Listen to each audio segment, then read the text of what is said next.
Welcome to Talk About Scary, the show where we do just that. I'm Adam, and with me as always is... Clay. Me! Haha, it's Clay. Clay, how you doing today, Clay? You looking good, I'm doing pretty well. It's nice to do some videos again. It's been a while since we've sat down and done videos. It's nice. Mm-hmm. It's nice, baby. Can't deny, it's nice. It's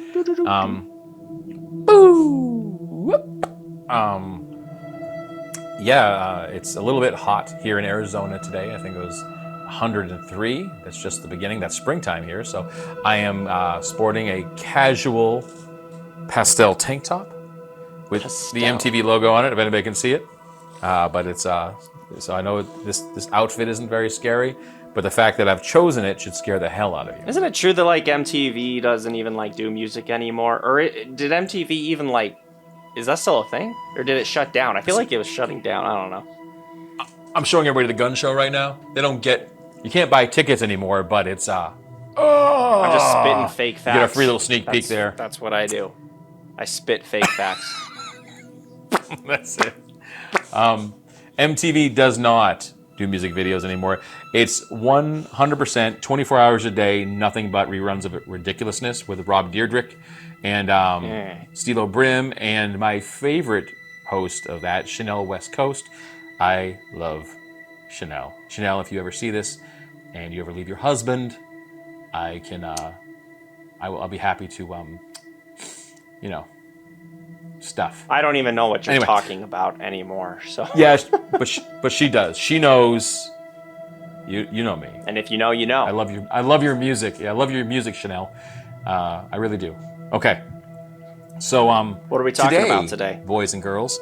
We're talking about something that I love. I love this, and it's one of these concepts that we've gone over a million times. I love beating a dead horse, so I think you're gonna really like this. This nothing's quite as good as beating dead horses. I go out in the desert and I beat them all the time. You just find them; they're just laying there dead, and you're like, it's time to beat it up. They get colicky. They lay in the ground on the cement, and then cars hit them. They die. Then you beat them. Wow. Anyway, I love horses. We have a lot of wild horses by my house. We're not talking about I don't want to beat any dead horses for all you horse enthusiasts that are just sitting there going, no. We love horses here. A lot of wild horses. So we love horses. Don't get mad at us. They have souls. We love them. So we're talking about the Dybbuk Box today. Okay. The Dybbuk Box. Okay, let's get started. The Dybbuk Box is a Hebrew. So the Dybbuk is a Hebrew demon, right? Wait, is that like demon in Hebrew, or it's a specific to Hebrew demon? It's specific to Hebrew. Okay, but okay. We're gonna go a little bit further. This thing first popped on eBay and was said to be a wine cabinet that was possessed by this demon, right? So it's an item. It's an item, yeah. It's a wine cabinet that was supposedly possessed. Supposedly possessed. We can get into that, but there's a guy named Kevin Manis who actually posted it on eBay with a long story featuring Jewish Holocaust survivors. Shame on you, Kevin. And paranormal claims as part of his eBay description, try to sell this box for a bunch of money. And a story was inspired to make the film. Was inspired to make a film, not to make the film, but to make a film called The Possession. And if you haven't seen that, it's great. It's a great movie. Jeffrey Dean Morgan's in it. Who else? Who's my favorite person? You know who my favorite person is. I do. Say it. No, you say it. Go ahead. Go ahead. Produced by Sam Raimi. Yes. Sam Raimi, my hero. As a filmmaker myself, we love you, dude, and keep making films. You make them just the way we'd like to make ours. So I'm going to go ahead and blow the story out of the water and tell everybody right off the bat. Right after I tell you this, I'm going to tell you this little blurb first. In 2003, he's a writer, this guy, and he's a furniture refurbisher. He owns a business, and he purchased the cabinet at a yard sale from a local attorney in Portland, Oregon. he began developing this backstory, and because of that, you already know that I said develop, which means it's totally fake. He made up the entire thing. It's crazy, right? You thought we were going to start off and tell you guys, oh my gosh, it's haunted. None of this stuff was made up, because that's what we like to do. But we're giving it to you the way it is. It was fake. But haunted the whole thing was wine fake. Cabinet. It is. Dybbuk. And he made a creative story to post on eBay to sell it for a bunch more money. And he claimed that it was previously owned by a survivor of the Holocaust in Poland who said it contained the malicious spirit of a Dybbuk, right? Right. And that the box had paranormal powers and was responsible for his bad luck and all of his nightmares. Subsequent owners retold Manis' story when reselling the item and amplified it with their own claims of strange phenomena. That is as far as I want to go with any of those internet legends or things like that, because while those are creative, I really wanted to talk more about the box itself. Right. You know, Clay, you and I have talked many times about haunted items, specifically things on eBay, bras, right? What else? Ziploc bags. We've talked about the Elsa doll. Not sure exactly when this episode will air, but yeah, we've talked about quite a few haunted items, and several of them were sold on good old eBay. There's a painting we're going to talk about in a later episode that's supposedly haunted as well. It is terrifying to look at. Air quotes. But what Clay and I, our theme, if you will, boys and girls, let me just get closer for a fireside chat with you. Motif. Our motif is to explain these things off, but also understand that there could be something behind them, because humans impart their own energies upon things. Kind of the whole statement by what you hold true on earth, we will hold true in heaven. I imagine there's something to that in some way. So when we talk about haunted items, right, Clay? Right. We talk about haunted items. Left. Is it too... Right, left, right. Anyway. Left. Camera? Anyway. Yeah, it's either camera right or camera left. But when we speak about haunted items, I'll back up now. Back to where I was. You know, are they necessarily haunted from the get-go? No. But can we impart our own self-fulfilling prophecy upon these things? It actually could be. And there's actually other recorded incidents that have happened over time, not with just the Dybbuk Box, what we're going to talk about here, but with about other items that somehow just became haunted randomly. There's no actual evidence of a haunting in them, but people have told these stories so many times that they believe them. They believe that bad things happen to them. So what's to say that they haven't imparted some sort of power in this item or over themselves, using this item as kind of like a conduit, right? Mm-hmm. So that's what I think anyway. Now, I will say his name, even though my girlfriend does not like him at all. Say his name, say his name. So, Ghost Adventures star Zak Bagans. Oh, I love him. I love him. Do you like Zak? No, I just wanted to say that. So I actually like him on television. I think he's great, but my girl doesn't really care for him too much. I think it's hard to watch too many episodes of that show in a row. He's okay, but I feel like he's a little dull. Sorry, Zach. Yeah, I feel like he is a curator of all things haunted. Like his heart. I feel like he's just going through the motions a lot of times, and his voice just kind of grinds my gears. I'm sure people say that about me too.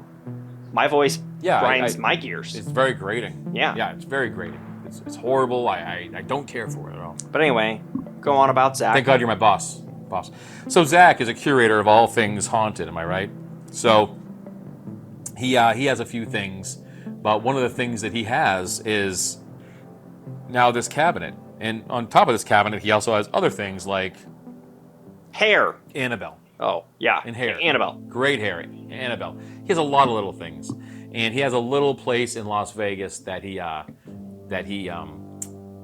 all of his curios, and you can go see. I'm not going to say the name, because I'm not into giving advertisements for places but I will say that I went up there with my girlfriend, and when we went there, the service, it was a 2-hour guided tour. Service was really bad. They told us to leave, come back in like 2 hours, buy our tickets online, the whole 9 yards. Mm-hmm. And it was in an area that looked like an old medical plaza. in North Las Vegas, like past the Stratosphere. So, great area. Anyway, the whole neighborhood could be haunted. No offense to those who are, there's actually a very nice neighborhood around there. And a community theater, go check it out. But I digress again.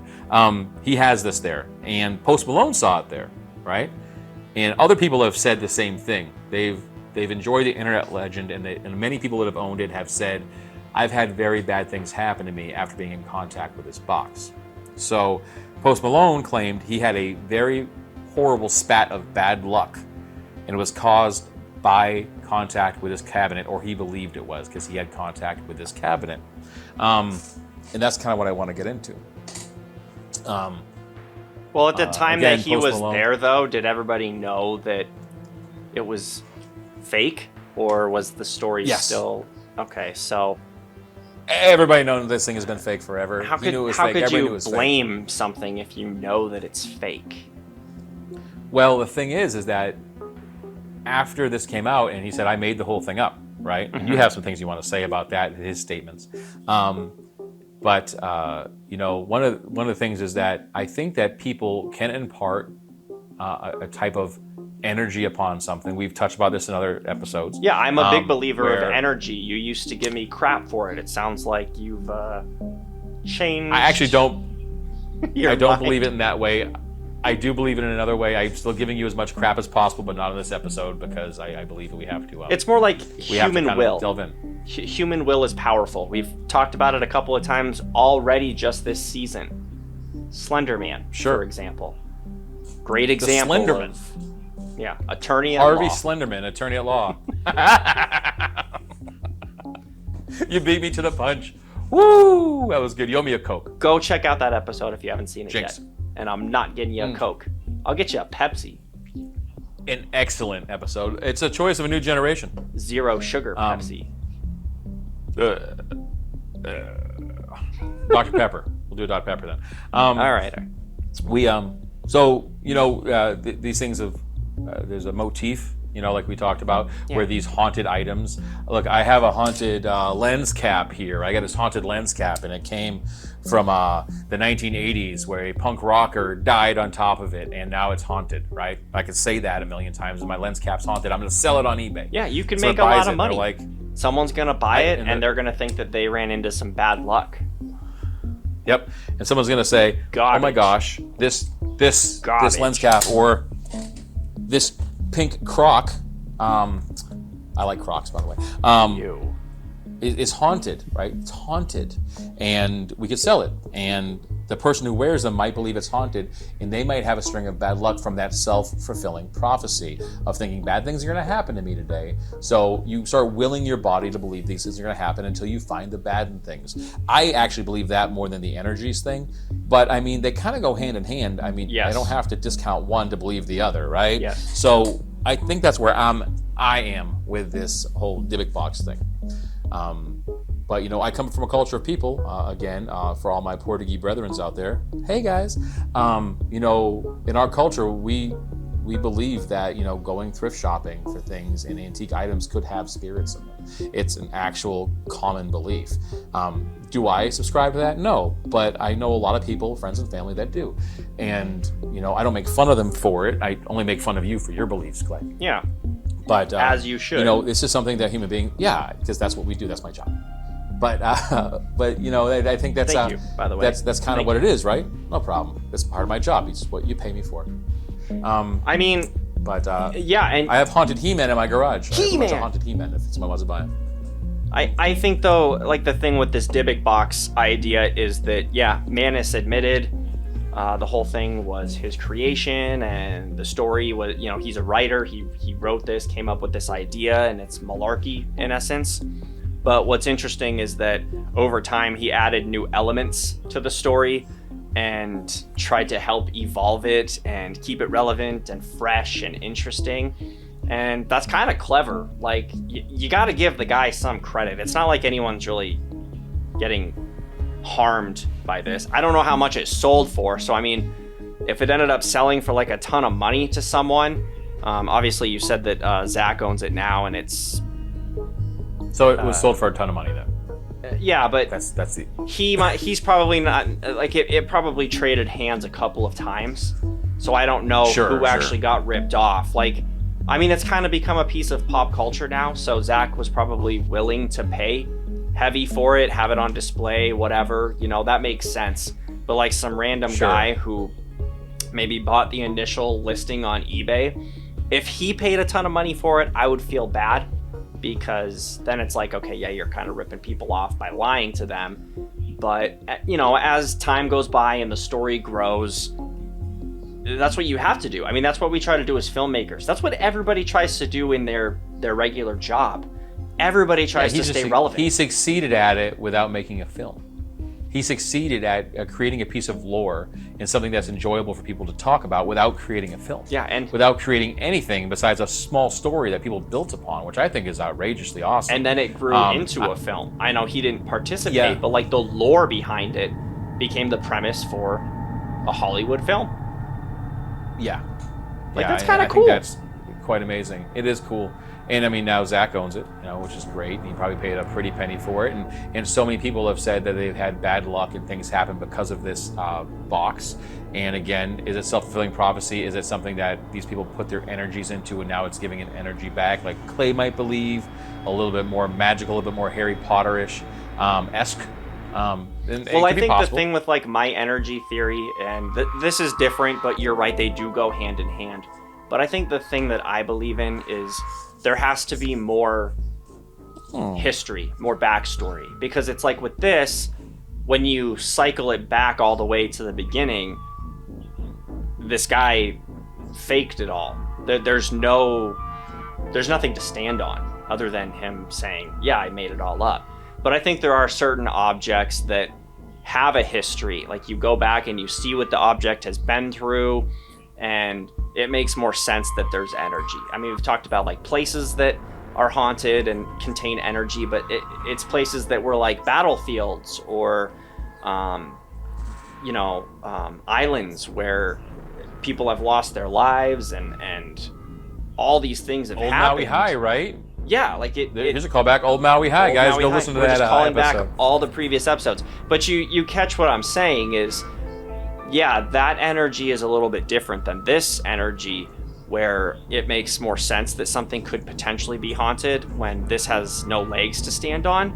But this is almost like creating something like Slender Man, where it's just a regular wine cabinet. I made up the whole thing. But so many people start believing it, and Post Malone is all like, yeah, I had bad luck after I came in contact with it. Well, you could probably blame anything else. But he's choosing to blame the Dybbuk Box just because he came in contact with it and heard the fake stories about it. I don't know. It's interesting to think about. Maybe in his mind he's searched for those things, you know? For instance, okay, they talk about addictive habits, right? One of the addictive habits people have is that gaining of sympathy from other people by saying they have misfortune or bad luck. I'm not saying Post Malone has that. He's a very successful artist, very nice guy. I've actually seen him in person once. He's a very, very nice human being. He's a very nice guy. He'll stop and take pictures with people. He's not that guy. What I'm trying to say is, generally speaking, from the general public, people that have addictive personalities aren't addicted to the highs, they're addicted to the lows. So, like, for instance, I worked at casinos for a very long time, and in my other life, I decided to work at a local casino recently, where I would watch people come in, and they'd gamble and gamble and gamble. And one of the things that I found interesting is that these people were not addicted to winning. They would give all of their money back in a second. They were addicted to losing. They were addicted to sitting there and yelling at a machine and being upset and blaming things for their bad luck while they were there. Sure. Except for the obvious, which the flashing box is supposed to take your money from you. That's what it's supposed to do. That's its sole purpose. That's the reason why all these lights are on right now and people are working, is because you're giving them all your money. And so that's what the flashing box is supposed to do. There's signs everywhere saying these flashing boxes are here to take your money, just telling you ahead of time. Right. But people get addicted to those lows. I think people get addicted to sympathy. I think people get addicted to negative feelings the same way. So when someone's like, I touched this box and everything's going to go bad for me, I think you can will that into being. I think you can will the negative into happening. And now I'm not going and telling everybody to buy the book The Secret. Okay, I think that's kind of crazy. But in a very rudimentary sense, I do believe that people can control their own outcome of their day, and how lucky or unlucky it's going to be by how you choose to live that day. That's all there is to it. It's like the saying. If you want to blame it on the Dybbuk box, right? Yeah, it's like the saying though. You have 24 hours in a day, so if something bad happens to you and it takes 15 seconds, are you going to really let it ruin the other 23 hours and 45 seconds, or are you gonna get over it and make the most out of your day? Energy, thoughts, behavior is a big part of who we are and what we do. So, I mean, yeah, again, the energy thing though, because it is. It's just true. I mean, yeah, I mean, I'll touch on something really far off there for everybody. We can touch on another episode too if you want to, but you think about the idea in science of the theory of dark matter and dark energy, right? This thing that passes through us exists on the same plane, not dark matter, dark energy. Talk about science. Right? Passes out on the exact same plane as we do. We do not interact with it whatsoever. We're made of a different kind of matter than what this stuff is composed of. We know the universe is expanding at a rate. The only way that you can actually figure out why it's expanding so fast. I can't think today of why it's moving so quickly is because you have to introduce this idea of dark matter. Then everything works perfectly. You know, galaxies move at different speeds, and the universe is expanding at a rapid rate. And this part's science, right? There's theory and science in it. But if we can think of dark matter, for instance, why can't we think of another in a realm totally different than what we're in, a different universe where things operate differently that's right underneath us or right on top of us that we don't even see. And maybe those kind of energies that we put out in the world, maybe those are affected in some way. Yeah, I mean, stuff like that you ever walk into a totally place, interesting. That's right up my alley. You ever walk into a place and everybody's angry? Why is everybody angry in this store right now? Why is everybody so pissed off? Because they're feeding off each other, right? So maybe objects can do the same. We're all made out of particles. We're all made out of matter, you know. Maybe, you know, imparting these energies upon things can actually affect it in some way that we're not aware of, right? Right. Totally possible. I don't think it's haunted by ghosts, though. I don't think it's haunted by ghosts. Wow. Not this, but some things could be. But yeah, sure. I did want to throw out there that when Kevin Mannis, announced the whole thing was fake, he actually